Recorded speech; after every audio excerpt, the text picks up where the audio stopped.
और आज की एक और बड़ी खबर पर बात करेंगे। समलैंगिक विवाह को कानूनी मान्यता देने को लेकर दायर याचिका पर सुप्रीम कोर्ट की तरफ से आज फैसला सुनाया जाना है।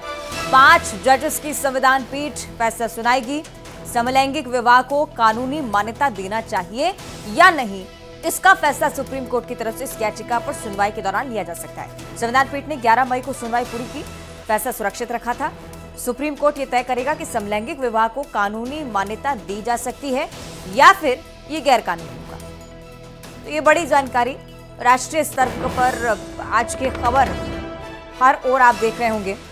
बहुत महत्वपूर्ण डिसीजन होगा सुप्रीम कोर्ट की तरफ से, क्योंकि अगर मान्यता दी जाती है तो भारत उन देशों की श्रेणी में एक बार फिर से शामिल हो जाएगा जहां पर समलैंगिक विवाह कानूनी मान्यता प्राप्त कर चुके हैं। और दुनिया में कई ऐसे देश हैं। 11 मई को सुनवाई हुई थी इस पूरे मामले को लेकर, फैसला सुरक्षित रखा था सुप्रीम कोर्ट ने। और आज समलैंगिक विवाह को लेकर आखिरी निर्णय सुप्रीम कोर्ट का।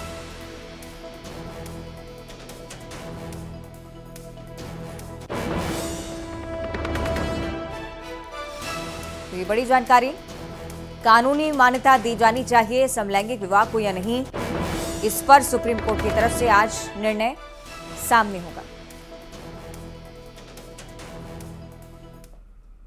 और चलिए अब सीधे आपको दिल्ली लिए चलते हैं। हमारे से सुशील पांडे हमारे साथ लाइव जुड़ रहे हैं। क्या कुछ हलचल चल रही है समझ लेते हैं। सुशील, क्या कुछ जानकारी फिलहाल आज इस पूरी खबर को लेकर, कितनी नजरें रहेंगी इस पर?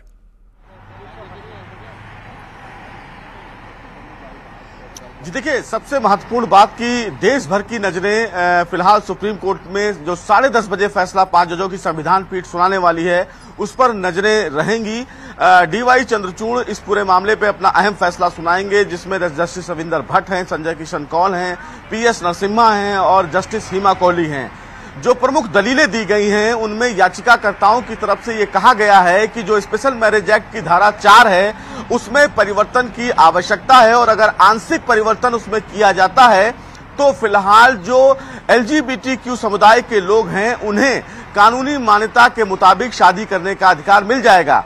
स्पेशल मैरिज एक्ट में यह प्रावधान है कि कोई भी अंतर जातीय व्यक्ति जो पुरुष और स्त्री हो वो शादी कर सकते हैं, लेकिन जो याचिकाकर्ता हैं उनकी तरफ से कहा गया है कि जो फिलहाल स्पेशल मैरिज एक्ट आर्टिकल 4 है वो फिलहाल असंवैधानिक है, लिहाजा सुप्रीम कोर्ट उनको शादी करने का अधिकार दे। लेकिन केंद्र सरकार की तरफ से इन तमाम दलीलों का विरोध किया गया।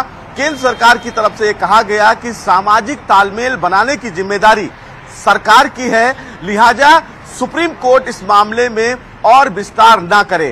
केंद्र सरकार की तरफ से 3 बड़ी बातें कही गई। पहला कि कोई भी सामाजिक परिवर्तन उसके बड़े प्रक्षेप को देखकर ही किया जा सकता है। दूसरा, सुप्रीम कोर्ट ने ये कहा, सुप्रीम कोर्ट में केंद्र सरकार ने, सुप्रीम कोर्ट की तरफ से अभी तक क्या कुछ कहा जाता है इस पर। बहुत शुक्रिया आपका इस पूरी जानकारी के लिए।